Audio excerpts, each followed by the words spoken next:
organismo que más actúa como infección, como microorganismo que se exacerba para manifestar la infección por candidiasis es la Candida albicans. Hay otros tipos de candidiasis o familias de cándida como la Candida israelí, por ejemplo, entre otros. Pero nosotros vamos a hablar de la Candida albicans que tiene, por supuesto, la necesidad de infección más frecuente. Tenemos que la infección por candidiasis, como un microorganismo saprofito, deben reunirse o darse ciertas características o cumplirse ciertos factores para que ella pueda dar una manifestación clínica, porque es un microorganismo que vive con nosotros. Entonces, para que eso suceda, debe alterarse cualquiera de estos factores. Esos factores son el estado inmune de la persona. Es decir, un estado inmune deficiente puede hacer que la cándida se proyecte y dé la manifestación. Una de las situaciones de los pacientes más sensibles a eso son los pacientes diabéticos, sobre todo los pacientes diabéticos que no controlan. En ellos, por supuesto, los diabéticos no controlados vemos enfermedad vemos serostomía. Entonces, eso favorece a que se altere el equilibrio y la cándida que pueda manifestarse. ¿Okay? Por supuesto, el entorno de la mucosa oral.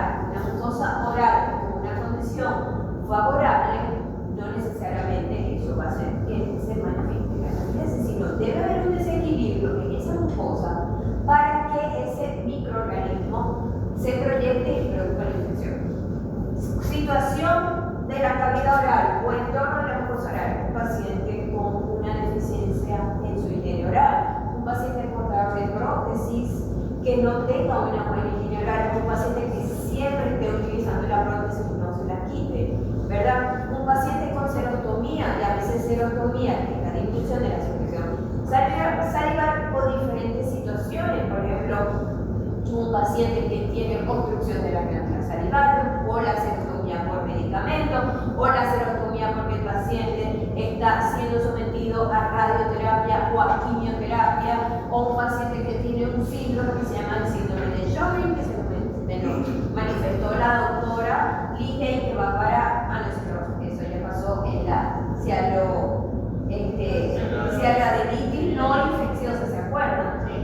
Ok, que es una enfermedad autoinmune donde se cierran literalmente los conductos excretores porque los linfocitos invaden y se produce una serostomía en esos pacientes. Entonces, el entorno de la mucosa oral desequilibrado permite que el microorganismo, la candidiasis, se manifieste, ¿ok?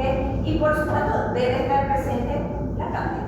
Si ella no está presente, obviamente no se va a manifestar. Entonces, son los tres factores generales que me van a favorecer de alguna manera que se proyecte la infección. Cuando hay un desequilibrio en estos dos que están aquí arriba, la cepa de cándida que vive normalmente en nuestra cavidad oral, por supuesto, va a ser oportunista. Es otra cosa. Anteriormente se mencionaba que la Candida albicans era un microorganismo oportunista y que ante una situación X él se proyectaba como tal. O sea, tenía que haber un trastorno inmunitario para que, pero ahorita se sabe, a pesar de que se sigue manteniendo este factor y que el factor inmunitario, como en todo lo que hemos hablado, es imprescindible, porque si no estamos enfermos, o sea, somos perfectos, ¿verdad? Porque nuestro cuerpo es perfecto, lo que es que debemos mantenerlo así. Entonces, que hay pacientes sanos donde se pueden aislar o manifestar un tipo de candidiasis. Entonces, ¿cuándo sucede eso? Y eso es lo que vamos ahorita a estudiar a lo largo de los tipos de candidiasis, ¿verdad? Entonces tenemos que la candidiasis, ya dijimos que es una infección micótica. Ella se clasifica en ojo con esto. Ojo con esto. Esto es un examen tal cual así.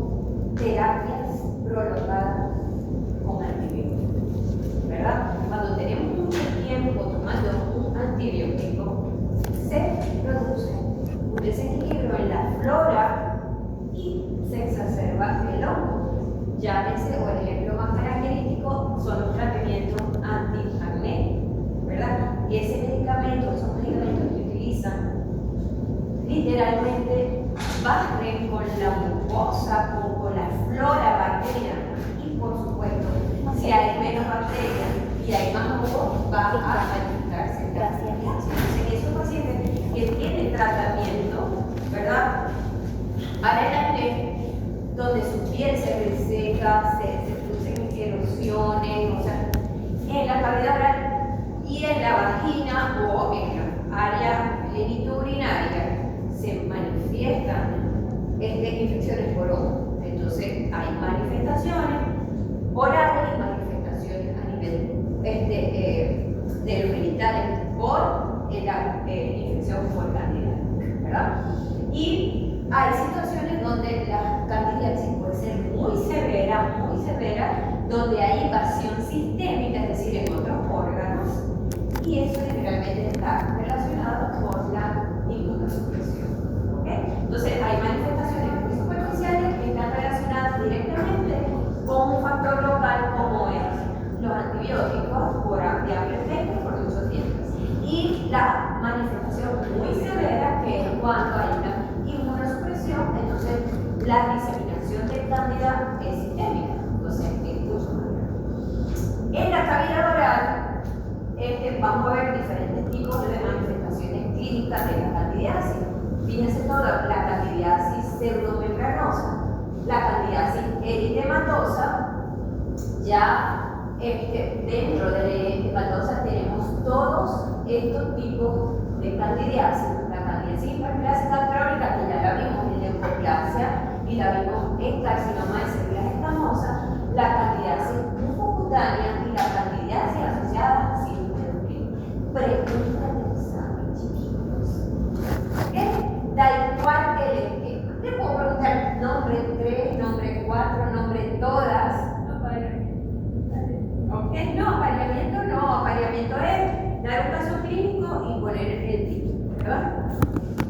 Entonces vamos a hablar de cada una de las candidiasis. La candidiasis pseudomembranosa es una infección micótica que se manifiesta con placas blancas gruesas. Estas placas blancas gruesas, si las examinamos histopatológicamente, están constituidas por los dos componentes de la candida albicans, que es en forma de levadura y en forma de hifas. ¿Okay? El patólogo ve la levadura de cándida o las hifas de cándida, que son las hifas más que la levadura, las capaces de invadir y dar la manifestación clínica. Entonces, aquí en esas placas blancas gruesas están constituidas por levadura e hifas de cándida, por células epiteliales descamadas y por desechos de la zona. ¿Ok? Eso es lo que vemos microscópicamente. Y esa placa, ¿verdad? Yo la puedo desprender, a diferencia de la leucoplasia, donde una placa blanca que no se desprende con baja lengua o una gasa. Esta yo la voy a desprender con mucha facilidad y la mucosa me va a quedar, bien sea el mismo color de la mucosa, bien sea eritematosa, y en algunas situaciones puede haber sangramiento. Ese sangramiento generalmente está relacionado con una condición sistémica previa en el paciente, como por ejemplo un líquen plano, es decir, que el paciente sufra de líquen plano, haya una infección sobreañadida de cándida. Yo quito la placa, me va a quedar una superficie sangrante en un paciente con líquen plano, o en un paciente que está siendo sometido a quimioterapia.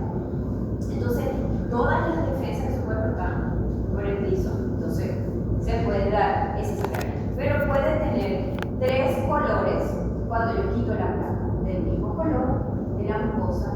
Puede tener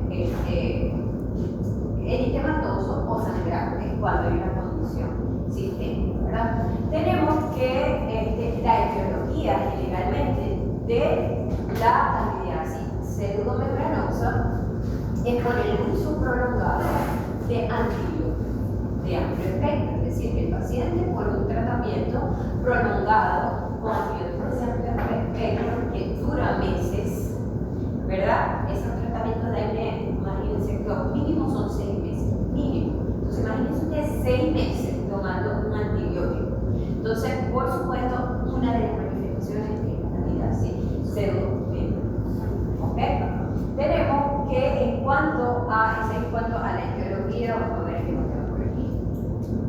En cuanto a la sintomatología, con ellas el paciente va a sentir una sensación como de ardor, ¿verdad?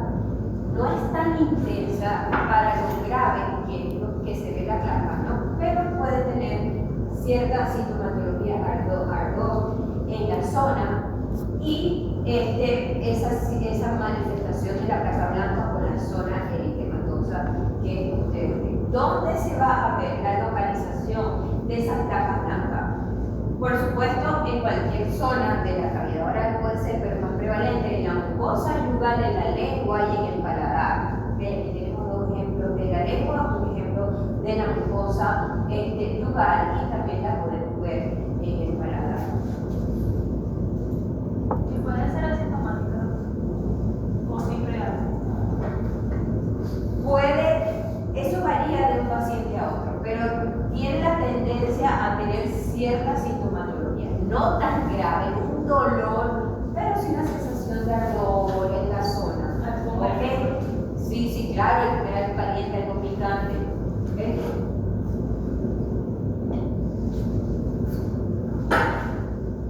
Entonces, fíjense aquí cómo se ve la mucosa, la placa. Yo quito y entonces me va a quedar, en este caso, en la superficie, me quedó con una coloración relativamente muy semejante a la mucosa, pero está esa placa blanca. Por supuesto, la historia del paciente nos va a guiar mucho. Fíjense la presentación en otras zonas, inclusive en la mucosa, ¿ok? El fondo del vestíbulo, la mucosa del labio, fíjense, aquí está el reborde, desde el talo, aquí está la mucosa del labio, fíjense cómo se ve esa placa blanca. Esto también le llaman muguet, es como si fuese el aspecto de cuajada o de queso ricota, también le dan ese aspecto, ¿verdad? Y el paciente puede manifestar también halitosis, ¿okay? Fíjense en el paladar, literalmente, si no se quita, obviamente, ya pensamos en una leucoplasia, ¿verdad? Entonces, es un diagnóstico diferencial la leucoplasia con una candidiasis pseudomembranosa, pero por la apariencia, no por el comportamiento, ¿ok? Fíjense, la placa blanca, ¿ok? Por supuesto, la candidiasis, bueno, después hablamos de otra. Después vamos con la candidiasis eritematosa. Obviamente el nombre nos está diciendo leer la coloración blanquecina, de verdad que forma parte de ella. O si la hay, y escasa, va a predominar la parte eritematosa o la coloración eritematosa. Y dentro de ella está la atrófica aguda, la eritrocandidiasis, clositis rhamnoidea media, candidiasis multifocal crónica, estomatitis crónica. Todas esas van dentro de la eritematosa. En ellas hay unas asintomáticas, otras que no duelen ni pican ni arden ni nada. Ya vamos a ver cuáles son. En cuanto a la primera, que es la atrófica aguda, ¿verdad? En la atrófica aguda también va a estar relacionada con el efecto de los antibióticos de amplio espectro por mucho tiempo y se puede manifestar de esa manera, ¿verdad? Y tenemos que la característica principal de ella es que vamos a ver áreas eritematosas y la zona que más está afectada es la lengua. ¿Okay? Entonces se llama candidiasis atrófica eritematosa atrófica aguda. Si se llama atrófica, ¿qué va a pasar? Y si el órgano más afectado es la lengua, ¿qué le va a pasar a la papila de la lengua? Entonces, lo que hay es una atrofia de la papila filiforme de la lengua y la lengua se va a ver lisa, brillante, ¿verdad? Y la persona siente que está tomando agua hirviendo todo el tiempo. O sea, que tiene un buche de agua hirviendo en la boca, de la sensación de ardor y de calor que siente en la cavidad oral.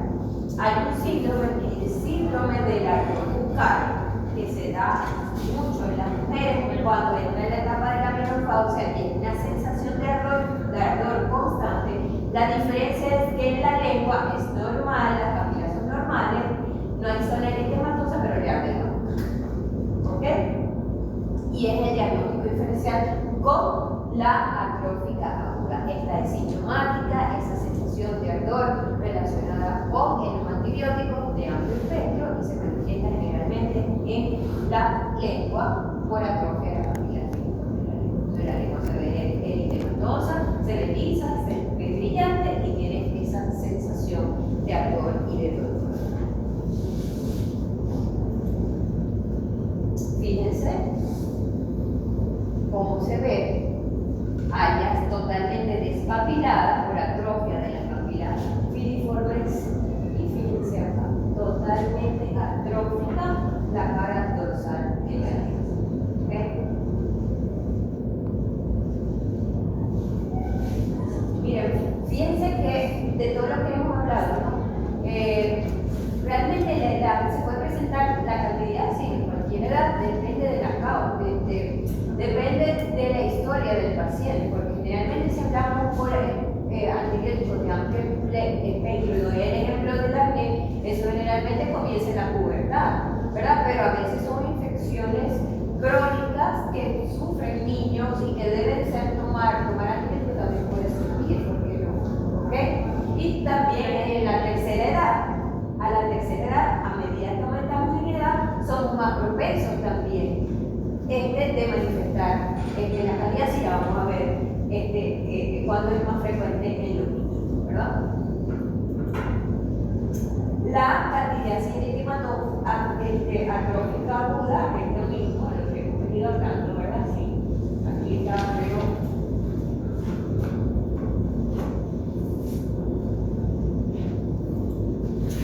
esta específicamente la vamos a ver más adelante, ¿verdad? Que es en la zona central, pero igual es atrófica aguda. ¿Okay? Simplemente lo que necesito es que identifiquen lo que está sucediendo aquí. El color eritematoso, la sensación de ardor y la pérdida de la papila filiforme.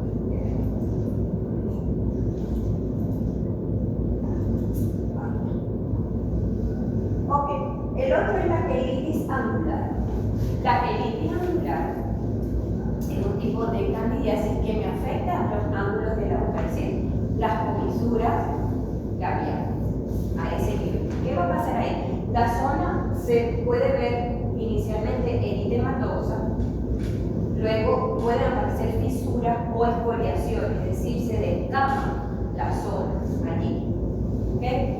Ella puede aparecer sola, es decir, como solamente localizar en este lugar, o puede ser parte de otra que vamos a ver ahora que es la multifocal crónica, donde hay otras zonas donde aparecen más las comisuras.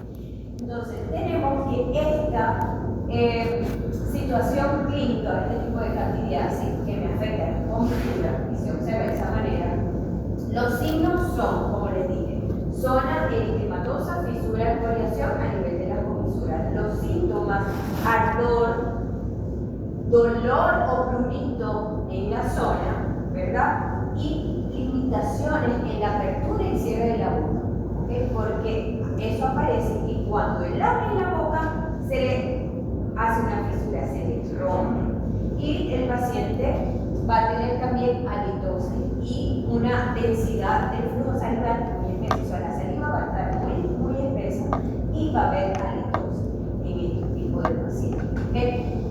En ellos podemos conseguir en el 20% de los casos y solo cándidas. En el otro 20% de los casos, solo estafilococo o estreptococo. Y el 60% de los casos, combinación de ambos. Es decir, de hongos más bacterias, porque comienzan los hongos, pero al romperse las bacterias del ambiente pueden entrar y se produce un aumento o una sinergia de ambos elementos y se produce una infección micótica y bacteriana. Fíjense que lo más frecuente es la combinación de ambas, ¿okay? De las bacterias conjuntamente con la manipulación. Tenemos que la mayoría de los casos, la quelitis angular se presenta en la tercera edad o en pacientes donde no tienen estructuras, órganos dentales en el posterior y se disminuye la dimensión vertical del tercio inferior de la cara, es decir, la distancia que hay desde la base de la nariz hasta el mentón. Esta distancia, este tercio, disminuye porque no hay dientes.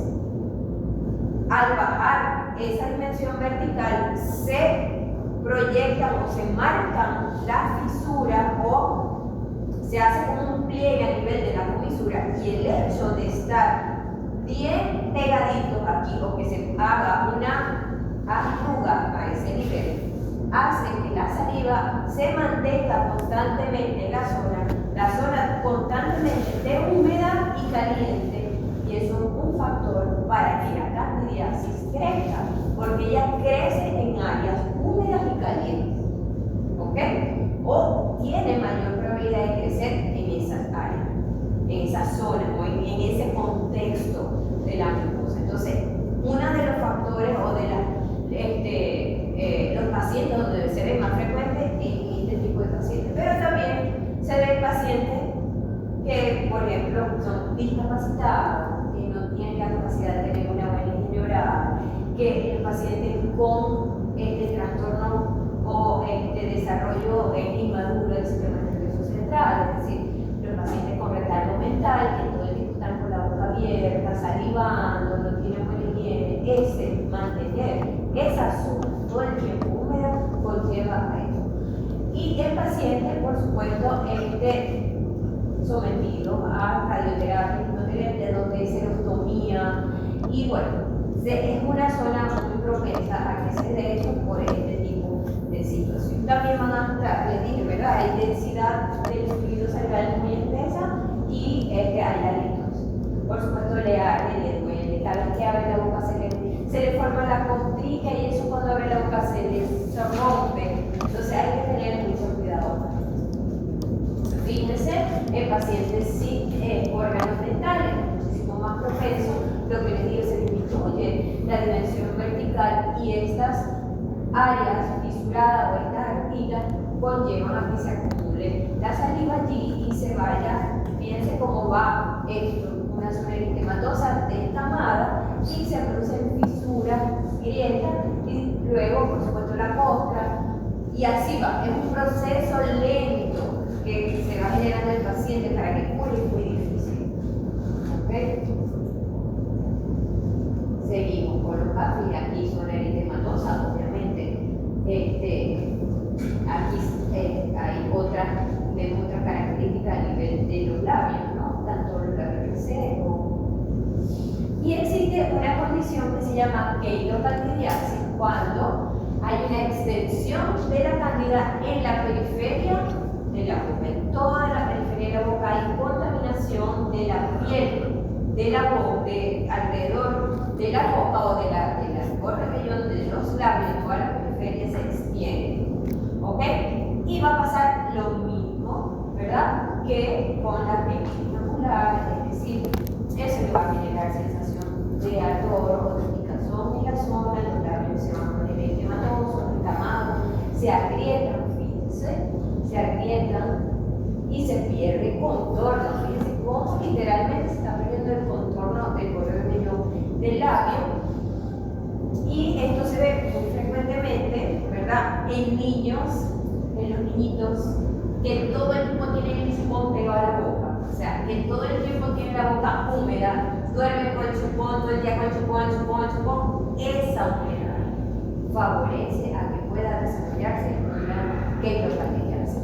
O también en las personas que chupan dedo, y yo tengo años, de verdad, creo que se ha radicado, o algunos de chupadedo, digo años que no veo, aquí había gente que venía y chupaba el dedo, claro, porque eso es algo inconsciente. Tengo años que no veo a niños, ojalá sea de verdad que haya conciencia. Se hacen escondidos, yo conozco todavía. Sí, yo tengo tiempo, de verdad, porque eso era algo muy común. Sí, pero eso antes era muy común, claro. Ya uno está en otra situación, pero eso era muy frecuente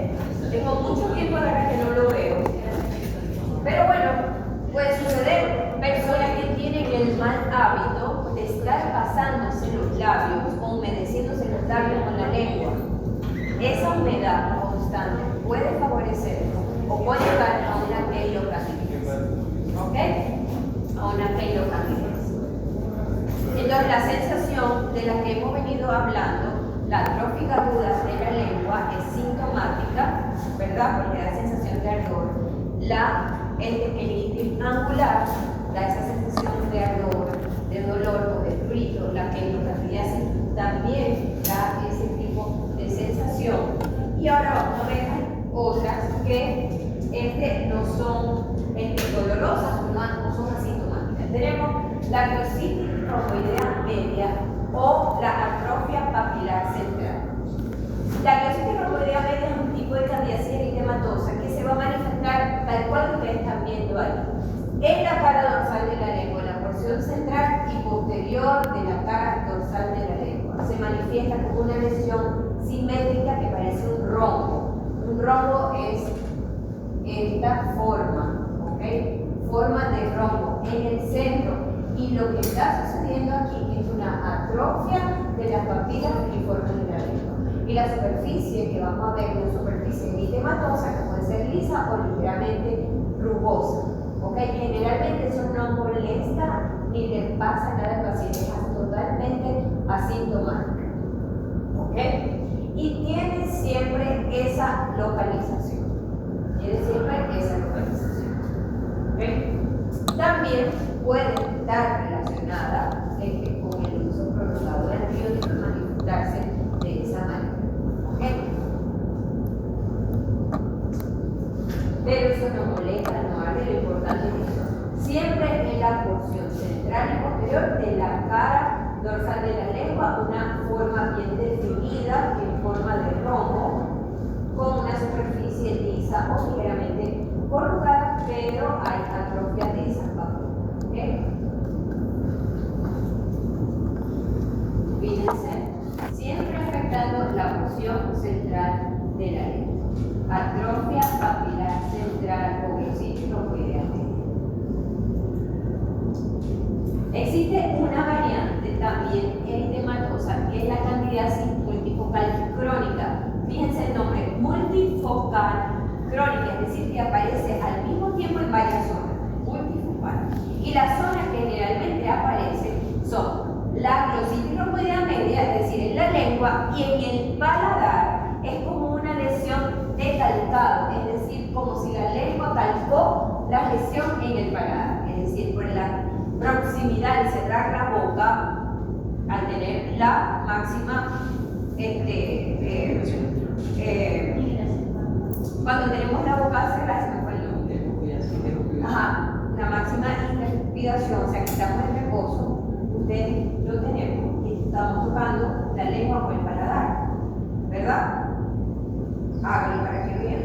Y en la zona donde está la lesión de la lengua, literalmente se calca, como dice la literatura, se besa con la parte de arriba, se calca, se besa, despejo, también se llama, ¿verdad? Porque es lo mismo que lo en la lengua, lo en el paladar. Es una zona eritematosa por atrofia de las papilas en la lengua, atrofia del epitelio del paladar, y también podemos, otra zona que puede estar afectada es los ángulos de la boca, es decir, la comisura labial. Entonces, en la multifocal crónica tenemos tres zonas preferenciales: la lengua, el paladar y las comisuras labiales. ¿Okay? Vamos a ver esa zona eritematosa y generalmente este tipo de situación como tal, los síntomas son muy leves, no tienen un dolor, un ardor igual que la glositis romboidea. ¿Okay? La queilitis angular depende, acuérdense, ¿verdad? Puede ser cándida sola, puede ser cándida y bacteria o bacteria sola. Si solamente es eritematoso, quizás no haya tanta molestia como si está la fisura. ¿Okay? Todo depende de la gravedad de la situación.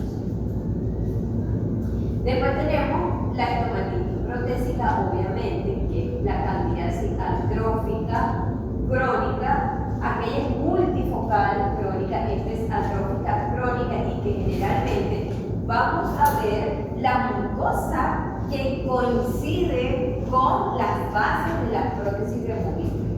¿Ok? Por supuesto, como el superior hay mayor extensión de contacto con la prótesis, quizás se ve más frecuente el superior que inferior, pero el inferior también puede suceder. A veces uno saca la prótesis inferior y todo el arco de la prótesis por igual, todo eso está equimatoso. Entonces, en la atrófica crónica justamente protésica vamos a ver áreas equimatosas, ¿verdad? Como si hubiese atrofia de esa mucosa, y en algunas áreas vemos como pequeñas hemorragias petequiales, como petequias, que son hemorragias muy pequeñitas en la zona por el uso de la prótesis. Entonces aquí surge la duda: ¿es la prótesis o son los factores asociados con la prótesis? Porque no todos los pacientes con prótesis van a desarrollar una estomatitis protésica. Tienen que haber ciertas condiciones en el medio ambiente, que es el equilibrio de los tres factores que digo, cómo está el entorno de la mucosa para que se desarrolle. Entonces, ese paciente que es portador de prótesis removible, ¿la prótesis está bien adaptada? Si la prótesis está mal adaptada, entonces tenemos que evaluar: ¿es la estomatitis realmente una candidiasis subprotésica o es porque la prótesis me está haciendo daño? ¿Ok? Entonces ahí son ya dos factores que hay que tomar en consideración, porque pudiese ser una irritación de la prótesis, una alergia al acrílico de la prótesis, que la prótesis estuvo mal curada y el paciente está reaccionando. O sea, todo eso lo debemos evaluar antes de decir que es una candidiasis subprotésica. O que el paciente literalmente utiliza la prótesis y no se la quita y no se cepilla, entonces lo que hay es una cepa de bacterias debajo de la prótesis. ¿Ok? Entonces, primero debemos evaluar todos esos factores asociados para ver si realmente es una candidiasis subprotésica. Con la candidiasis subprotésica, miren, hay pacientes que no les duele. Yo he visto pacientes con la zona eritematosa marcada en la prótesis porque la prótesis está muy apretada y no les duele. Pero hay otros pacientes que sí. ¿Ok? Entonces, puede haber o no sintomatología con la estomatitis protésica o candidiasis según mi criterio o según mi experiencia, lo renal siempre va a haber algo de sintomatología. Eso nos ayuda mucho. Nos ayuda mucho. Obviamente, para estar seguros, debemos descartar todo eso que yo les digo. Y va a afectar, por supuesto, la zona de la mucosa oral que esté en contacto con esa prótesis.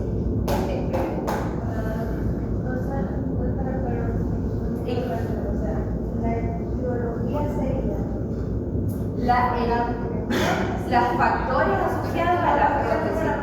Entonces, si está mal adaptada, o sea, puede ser que esté mal adaptada, alergia al acrílico, pero no es una funcional candidiasis. Eso es la pregunta que se hace o la hipótesis. ¿Realmente es una candidiasis o es porque la prótesis me está haciendo daño? Entonces, hay que evaluar. Para eso son los métodos de diagnóstico, pero una candidiasis subprotésica producida por la candidata se manifiesta de la misma manera que pudiese ser una reacción alérgica, una mala adaptación de la prótesis. Eso es lo que yo les quiero decir.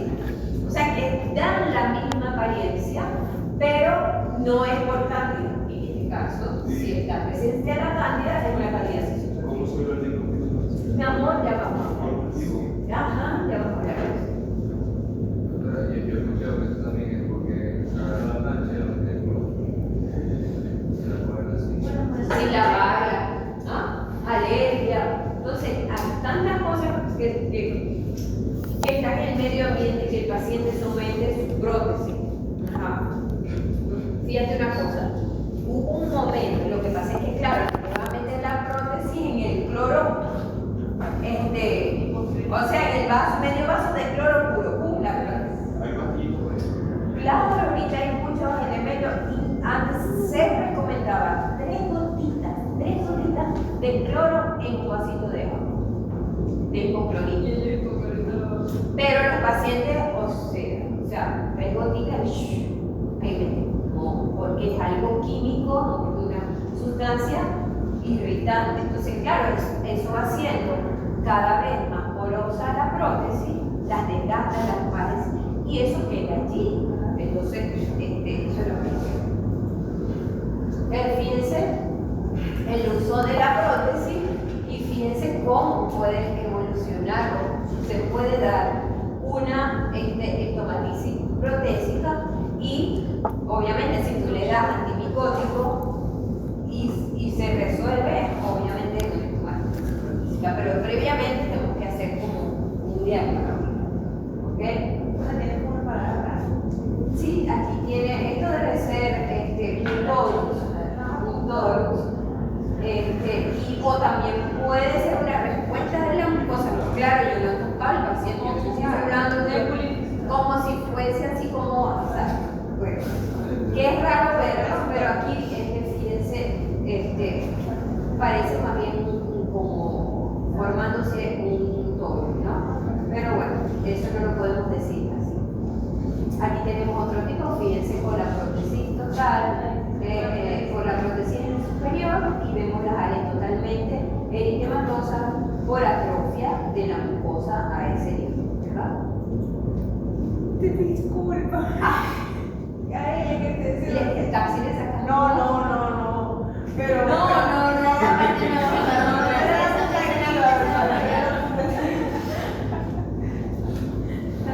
Después tenemos la candidiasis hiperplásica crónica de la candidiasis leucoplásica bastante hablada en la leucoplasia y en el carcinoma de células escamosas, donde la candidiasis se puede presentar como una placa blanca gruesa que no se desprende. ¿Ok? ¿Por qué? Porque quizás la cepa de candida que en algunos pacientes puede desencadenar esa hiperplasia del epitelio, ese hiperkeratosis del epitelio y manifestarse de esta manera. Pero como se les dijo en su momento, ¿quién llegó primero? ¿Realmente es una candidiasis leucoplásica o es una leucoplasia verdadera con una candidiasis sobreañadida? Entonces, para eso hay que hacer estudios de cultivo y de terapia antimicótica. Si responde al tratamiento, eso desaparece en una candidiasis hiperplásica. Pero lo importante es que entiendan, y yo la saco, lo han visto, es que no se desprende la placa. ¿Ok? Y generalmente la candidiasis hiperplásica o leucoplásica la vamos a ver mucho en pacientes inmunocomprometidos, más que en un paciente normal. No siempre va a haber como un trasfondo de eso. Fíjense, hiperplásica no se desprende, pero responde al tratamiento. Le dimos antimicótico y desapareció, buenísimo, ¿verdad? Porque quizás la cepa de cándida puede de alguna manera estimular, pero está en discusión, no está 100% esclarecido, pero existe esa clasificación. Tenemos la candidiasis mucocutánea, como su nombre lo dice, es una candidiasis donde ya hay una contaminación, una manifestación más allá de la cavidad oral. Es generalmente la mucocutánea es ya una invasión sistémica de la cándida, ¿verdad? Y que generalmente, la mayoría de las veces, está relacionada o se da en pacientes con inmunosupresión, es decir, que estén comprometidos inmunológicamente. Mientras más daño inmunológico hay, más severa será la candidiasis, o sea, directamente proporcional. Más deficiencia inmunitaria, más gravedad de la candidiasis que se pueda presentar. En las candidiasis mucocutáneas van a estar alteradas o se pueden tener manifestaciones orales y manifestaciones en la piel.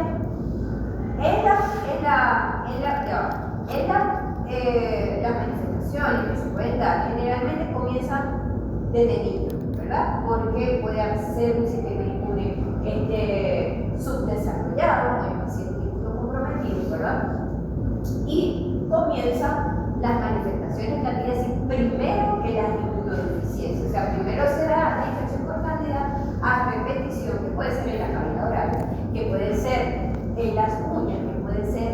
piel, que puede ser en la vagina o en el tracto urinario, en los hombres, ¿verdad? Pero son infecciones portantes, la retención es diferente.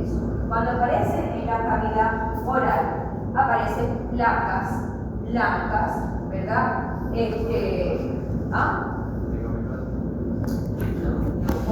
Como mucomicosis. Sí, en las uñas. Pero aparecen placas blancas y generalmente que no se desprenden en sí. Que la candidiasis mucocutánea, la presentación clínica más frecuente es la candidiasis hiperplásica. Si son placas gruesas en la cavidad oral. En las uñas, estas lesiones o cambios que ustedes ven en las uñas. Y en la piel son placas elevadas que son como rugosas y malolientes, dice. Es decir, son lesiones con olor muy fétido que aparecen en diferentes partes del cuerpo, más las lesiones en la cavidad oral. Y luego de eso es cuando comienza a manifestarse la inmunodeficiencia en el paciente, o sea, está relacionado con eso. Y el tipo de candidiasis que más se presenta en ello es la candidiasis hiperplásica, es decir, las placas que no se desprenden. Esa cantidad que aparece en piel, ¿aparece espontáneamente o tiene que ver con el contacto de la piel? No, esto no es contagioso.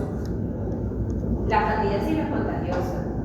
Es una infección por hongo, es un microorganismo saprófito que se exacerba cuando hay un desequilibrio, pero no te lo va a contaminar. No, pero yo digo, o sea, porque eso es... por autoinoculación, dice. Eso es flora normal de boca y de... No, eso no es que yo me lo pasé y me lo contagié para acá, no, eso aparece al unísono o quizás al mismo tiempo en la piel, en la boca, en las uñas, pero no porque yo me chupé el dedo me voy a pasar el hongo para el cliente. O sea, no es como el herpes, no es como el VPH, ¿verdad? No es contagioso, no es que yo me lo voy a extender, eso es por una deficiencia interna de mi defensa, porque el microorganismo está en mi cuerpo, en la piel, él está ahí viviendo.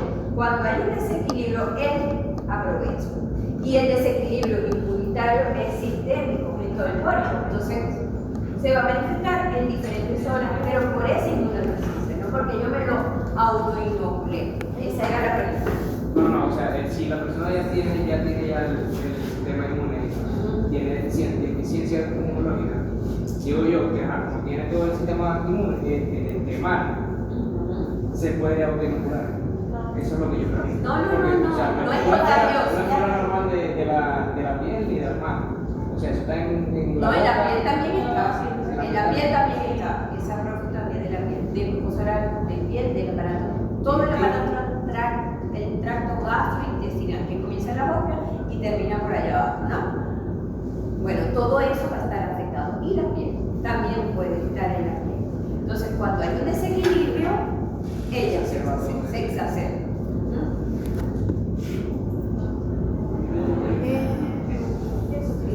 Fíjense la extensión. Entonces, eso es lo que yo les decía, que son placas gruesas, ¿verdad? Que son irregulares y eso generalmente genera mal olor. Por supuesto, son pacientes que tienen una situación inmunológica muy deprimida. Esto se ve en pacientes, como todo lo que hemos venido hablando, en áreas donde las personas no tienen acceso al médico, no van, no asisten y su cuerpo literalmente se lo está comiendo el microorganismo porque no va al médico. Fíjense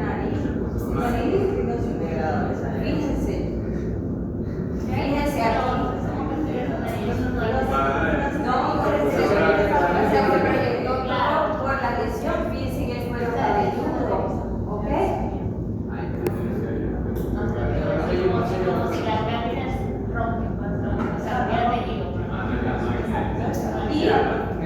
Y fíjense, la candidiasis asociada a síndromes endocrinos. ¿Qué es eso? No, aquí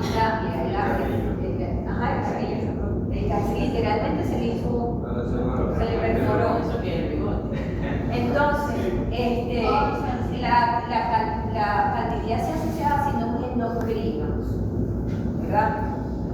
Generalmente se da por la presencia o alteraciones, mutaciones de ciertos genes, ¿verdad? Que se llaman A y R, ¿verdad? Son genes que tenemos en el cuerpo y ellos se mutan y se crean anticuerpos contra ese gen. Y al producirse eso, generalmente afecta el sistema endocrino, o sea, esos anticuerpos destruyen el sistema endocrino. Entonces el paciente, aparte de la candidiasis, que generalmente en la mucocutánea, eso sucede mucho, es en la mucocutánea, el paciente que sufre de candidiasis mucocutánea puede haber o estar asociado o desarrollar en algún momento de la vida esa respuesta autoinmunitaria contra el sistema inmune. Entonces desarrollan algo adicional que son la candidiasis asociada a síndrome endocrino, que aparte de las manifestaciones de la candidiasis, ¿verdad? En mucocutánea, que es muy severa, hay alteraciones endocrinas como hipotiroidismo, hiperparatiroidismo, enfermedad de Addison, donde hay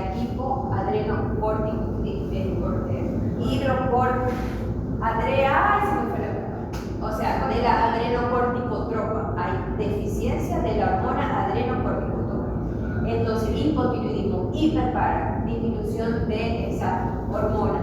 Y se desarrollan síndromes que generalmente igual comienzan como la mucocutánea, es decir, lo primero que se va a manifestar es la candidiasis mucocutánea y luego es que comienzan a darse las manifestaciones del sistema endocrino. Entonces, todo lo relacionado con la tiroides o con la paratiroides, por ejemplo, con la paratiroides, donde hay un desequilibrio con la vitamina D, con la absorción del calcio, y allí en estos pacientes se producen muchas tumoraciones a nivel de los maxilares, ¿ok? Entonces, bueno, hay que estar bien pendientes de eso. Entonces, y sufren a repetición, entonces, estas entidades de candidiasis mucocutánea. Y muchas veces somos nosotros las que lo podemos identificar, porque primero se manifiesta la candidiasis en diferentes zonas del cuerpo y luego es que se dan las alteraciones del sistema endocrino o el paciente pasa una mucocutánea y se le adiciona la endocrina, entonces se da lo que se llama el síndrome de candidiasis endocrina, ¿okay? Que se entra en un síndrome porque hay muchas manifestaciones. Entonces, fíjense todas las candidiasis ya a partir de la hiperclásica son diferentes a la eritematosa. Entonces, tiene que estudiarse en ese cuadro para que vean. ¿Okay? Y se produce, por supuesto, como les digo, está directamente relacionado. Mientras más deficiencia inmunitaria hay, la manifestación o el efecto de la candidiasis es mayor. ¿Ok? Literalmente se come. Cuando, bueno, no lo vamos a ver, pero en pacientes diabéticos hay otro tipo de hongo que actúa y se produce la mucormicosis literalmente, o sea, se come, o sea, ahí sí vemos. Entonces, esto es un área de necrosis, se pierde todo el epitelio y eso negro es necrosis, por cáncer, porque no hay defensa, entonces el hongo va creando su cepa, va creciendo y se va literalmente. En el caso de la pero de verdad se estaba comiendo la piel, porque no tiene defensa. O sea, no es que se está comiendo, ahí no, ahí lo que hay es que está creciendo y obviamente te obstruye, pero no hay una perforación, o en ese momento en la anterior no hay perforación, son lesiones sobrelevadas, grotescas, que obviamente te cambian si es agresiva. Ya que está ahí lo mismo. ¿Ok? Entonces, por supuesto, aquí en el libro ustedes van a tener, cuando vayan al libro, la clasificación y tenemos cómo son los síntomas, cómo son las características, los sitios más afectados y, por supuesto, la inmunosupresión o los factores que están asociados. cuadros que deben buscar en el libro y es bastante interesante. Por supuesto, el diagnóstico, aparte de la clínica, que nos ayuda mucho, y de la historia, la anamnesis, es que necesitamos de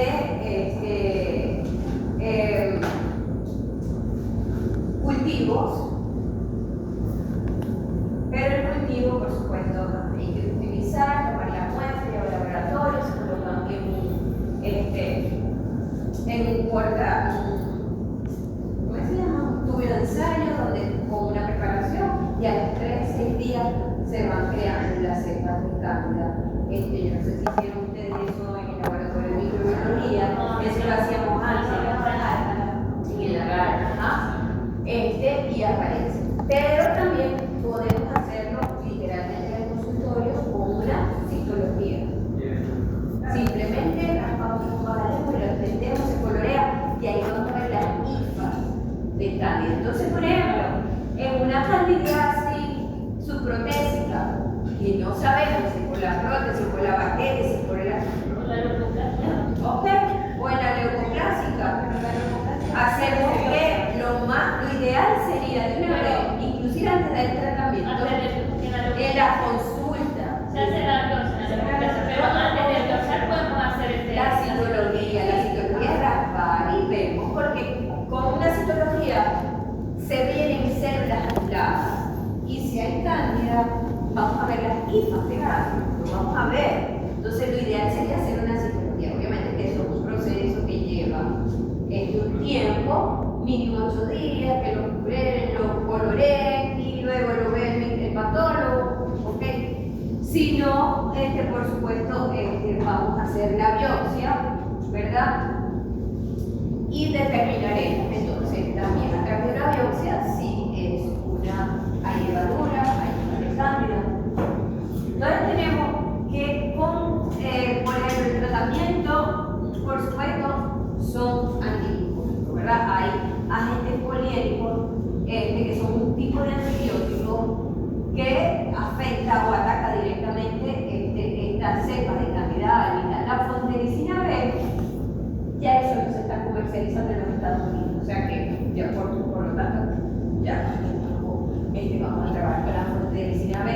La nistatina en todas sus presentaciones óvulo-vaginales, ungüento en crema, por vía oral, por vía endovenosa.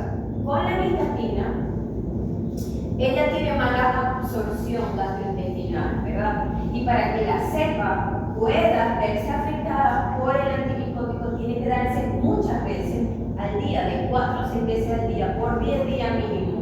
Entonces, el tratamiento es largo y varias veces al día porque por el aparato gastrointestinal se absorbe muy lentamente. Entonces, para que pueda ver bien, haga un efecto, tiene que darse muchas veces al día el medicamento.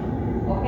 Por supuesto, hubo yo no sé si ahorita creo que sí se está consiguiendo, pero hubo una época que nada, no se conseguía nada, antimicótico, corticosteroides, entonces todos los pacientes con candida se necesitan agua o bicarbonato. Debemos equilibrar el pH de la cavidad oral, una buena higiene, enjuagar con bicarbonato, por supuesto, si no se consigue un medicamento porque me equilibra el pH.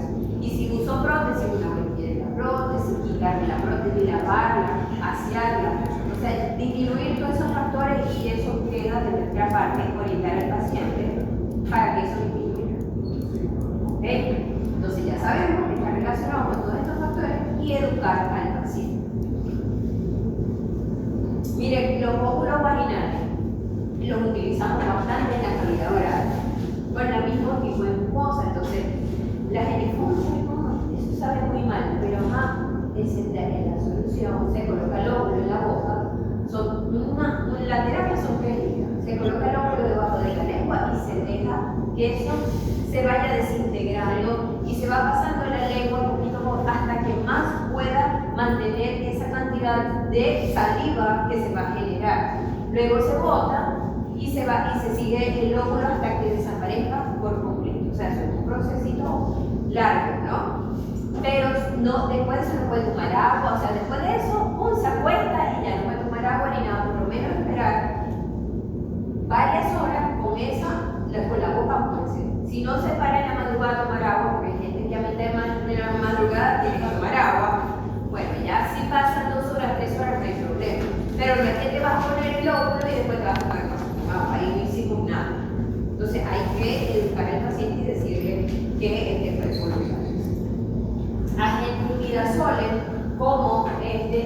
clotrimazol, el ketoconazol, el micronazol, ¿verdad? Fíjense, se va a aplicar varias veces al día hasta desaparecer los síntomas en la zona.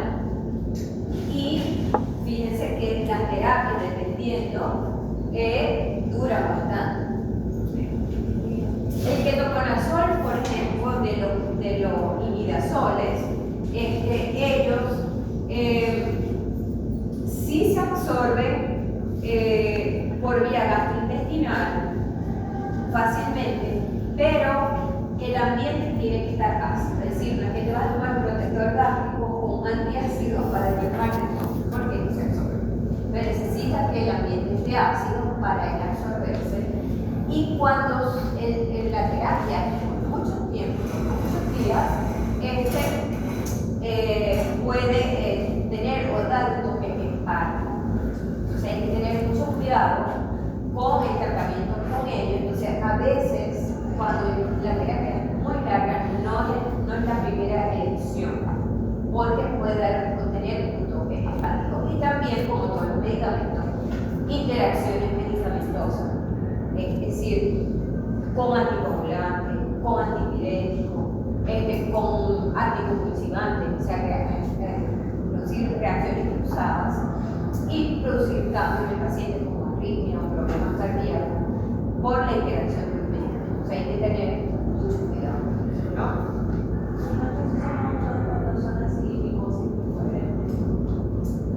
Depende, exacto. Depende. Todo depende. Los triazoles, el fluconazol, el terconazol, esos son menos conocidos aquí en Venezuela. El fluconazol, de verdad que da muy buenos resultados porque son dosis, fíjense, una vez al día. Entonces baja con efecto, se puede absorber por la vía gastrointestinal, el ambiente es normal, puede ser con ácido o no ácido, es decir, que puede tomar un antiácido protector gastrointestinal y él igual se va a absorber. Quizás lo que también produzca la interacción medicamentosa, pero se absorbe muy bien, se reduce la dosis porque una sola vez al día, ¿verdad? Lo que fíjense que igual sigue siendo de 7 a 14 días, o sea, un tratamiento largo, que de 3 días y